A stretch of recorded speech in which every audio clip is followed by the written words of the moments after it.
शब्दांचे इमान, अक्षरांचे रान, अभंगाचे पान, तुकाराम तुकाराम. जगण्याचा पाया, चालण्याचे पाया, जगण्याचा पाया.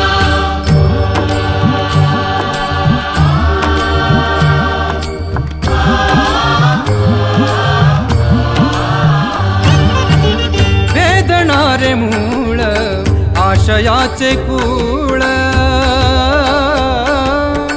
वेदणारे मूळ, आशयाचे कूळ, भाषेचा कल्लोळ,